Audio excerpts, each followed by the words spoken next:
YCP ప్రభుత్వం రైతు పక్షపాత ప్రభుత్వం. రైతులకు నష్టం కలిగితే వాళ్ళని ఆదుకోవాలని తాపత్రయపడిన ప్రభుత్వం. వ్యవసాయ దండగా కాకూడదని తపన పడిన ప్రభుత్వం వైసీపీ అని మాజీ మంత్రి అంబటి రాంబాబు అన్నారు. సమాచారం లేక మాట్లాడాడో నాకు తెలియదు. అంతేకాదు, ఇవాళ మిర్చి రైతులకు సంబంధించిన అంశం మీద ఎప్పుడైతే జగన్మోహన్ రెడ్డి గారు మిర్చి యార్డుకు వచ్చి రైతుల్ని పరామర్శిస్తారని తెలిసిందో వెంటనే ముఖ్యమంత్రి గారు ఏదో సమీక్ష నాటకాన్ని ఆడి కేంద్ర వ్యవసాయ మంత్రి అయినటువంటి శివరాజ్ సింగ్కి ఒక లెటర్ రాశాడు. అయ్యా, మిర్చి ధర పడిపోయింది, మీరు రావాలి, మీరు ఆదుకోవాలి అని. అది కాదు చేయవలసింది. జగన్మోహన్ రెడ్డి గారి హయాంలో నేను మనవి చేస్తున్నా, గర్వంగా గుండె మీద చేయి వేసుకొని చెప్తున్నాం, జగన్మోహన్ రెడ్డి గారి హయాములో 5 సంవత్సరాల పాటు రైతు ఉత్పత్తి చేసినటువంటి పంటలకు మద్దతు ధర రాకపోయినా, లేదు రైతు నష్టపోతున్నాడని గ్రహించిన 3,000 కోట్ల రూపాయలు ధరల స్థిరీకరణ కోసం పెట్టి ధాన్యం కొన్నాం, పత్తి కొన్నాం, శనగ కొన్నాం, పొగాకు కొన్నాం. కొని రైతుకు నష్టం లేకోకుండా ఆదుకున్నటువంటి ప్రభుత్వం వైఎస్ఆర్ కాంగ్రెస్ ప్రభుత్వం, జగన్మోహన్ రెడ్డి గారిని మనవి చేస్తున్నాం. ఇవాళ అవాకులు చవాకులు పేల్తా ఉన్నారు మంత్రులు సైతం.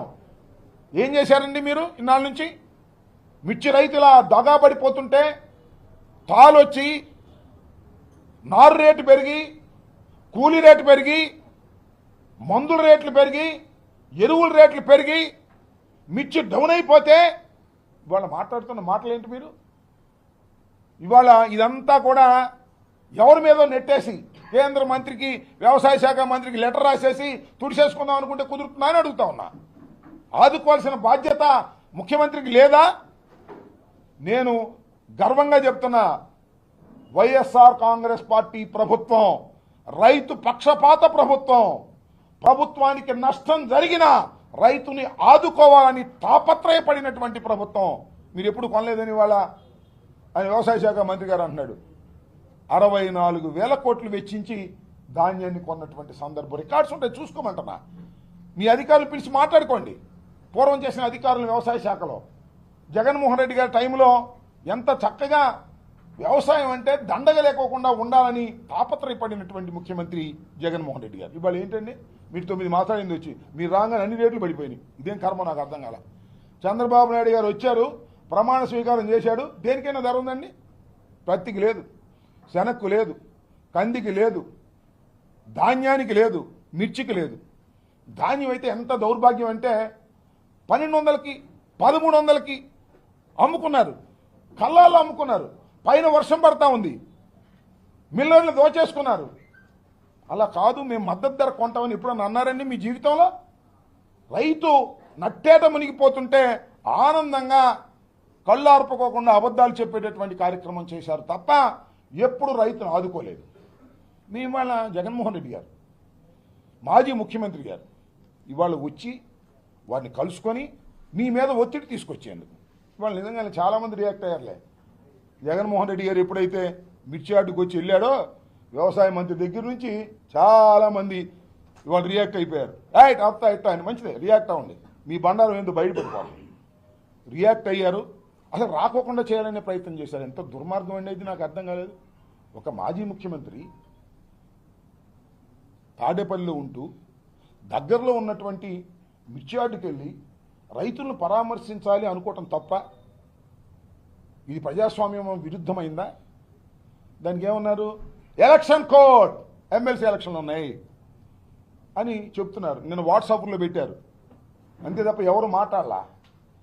నేను చాలా స్పష్టంగా చెప్తున్నా, ఎవరైనా ఏమని నిజంగానే ఎలక్షన్ కోడ్ ఉందండి వెళ్ళకూడదేమో అనుకుంటారేమో, కానీ కాదు. ఈ ఎలక్షన్ కోడ్, ఈ ఎమ్మెల్సీ జరుగుతున్నటువంటి ఎలక్షన్ కోడ్ కృష్ణా గుంటూరు జిల్లాల్లో 2 చోట్ల ఉంది. ఉంటే ఈ 2 ఎలక్షన్లు మేము పోటీ చేయట్లా. YSR Congress party is not contesting, number 1. Number 2, అసలు ఎన్నికల కోడ్ ఉన్నంగా పర్మిషన్ తీసుకోవాల్సింది ఎవరు? తీసుకోవాల్సింది ఊరేగింపులు చేసేవాళ్ళు, బహిరంగ సభలు పెట్టేవాళ్ళు. ఎందుకు తీసుకోవాలి? వాళ్ళ ఎక్స్పెండిచర్ నోట్ చేసుకోవడం కోసం తీసుకోవాలి. జగన్మోహన్ రెడ్డి గారు వచ్చింది మిర్చియాడ్కి ఎమ్మెల్సీలకు ఓట్లు అడగడానిక? అక్కడ ఉన్న ఎమ్మెల్సీ ఓట్లు వేసే డిగ్రీ వాళ్ళు ఎవరు ఉన్నారా? రైతులను పరామర్శించడానికి వస్తే ఇది ఎమ్మెల్సీ కోర్టు ఉందంటారని నాకు అర్థం కాదు.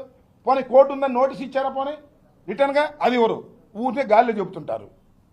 గాల్లో చెప్పి జగన్మోహన్ రెడ్డి గారు కోర్టును ఉల్లంఘించాడు. నో, కోడ్ను ఉల్లంఘించాలనేటువంటి దురుద్దేశం కానీ అలాంటి కార్యక్రమం కానీ మాకు చేయవలసిన అవసరమే లేదు. ఇది కోర్టుకు సంబంధం లేదు. ఎన్నికలు జరుగుతున్నా పరామర్శకు వచ్చేటటువంటి కార్యక్రమం ఉంటుంది. నేను మీకు చిన్న ఉదాహరణ చెప్తే పెద్దగా ఏమీ అవసరంలా. నిన్నే కదా జగన్మోహన్ రెడ్డి గారు వంశీని జైల్లో ఉంటే పలకరించడానికి వెళ్ళింది. అప్పుడు కూడా కారులు వేసుకెళ్ళారుగా, అప్పుడు కూడా జనం బాగా వచ్చారుగా, ఆ రోజు పోలీసులందరూ వెళ్ళి అడ్డుకున్నారుగా. మరి అక్కడ వంశీని పలకరించడానికి వెళ్ళినప్పుడు రాని కోర్టు రైతుని పరామర్శించడానికి ఎందుకు వచ్చిందయ్యా బాబు? చెప్పాయి చంద్రబాబు నాయుడు గారు, మనం చేస్తానా? హోంమంత్రి గారు చెప్పమంటున్నా? అక్కడ ఇక్కడ ఒకటే కదా. కాకపోతే అక్కడ ఒక ఐజీ ఉన్నాడు, ఇక్కడ ఒక ఐజీ ఉన్నాడు. ఏమైనా తేడా ఉందేమో నాకు తెలియదు. కృష్ణా జిల్లా, గుంటూరు జిల్లాలో కలిసి ఎమ్మెల్సీ ఎన్నికలు జరుగుతున్నాయి. తెలుగుదేశం పోటీ చేస్తుంది, ఆపోజిషన్గా వేరే ఇండిపెండెంటో లేకపోతే ఇంకో ఆయన పోటీ చేస్తున్నాడు. మాకేం సంబంధం? మేము ఎవరన్నా సపోర్ట్ చేశామా? లేదుగా. మరి గుంటూరు కృష్ణానదికి అటొక రూలు, కృష్ణానదికి ఇటొక రూలు ఉంటుందా? రెండు ఒకే నియోజకవర్గం కదా ఎమ్మెల్సీలకు వచ్చి. అక్కడ లేని రూల్ ఇక్కడ ఎందుకు వచ్చింది? అక్కడంటే వంశీని పలకరిస్తున్నారు కదా, పెద్ద ప్రాబ్లం లేదనుకున్నారు. ఇక్కడ రైతులు పరామర్శ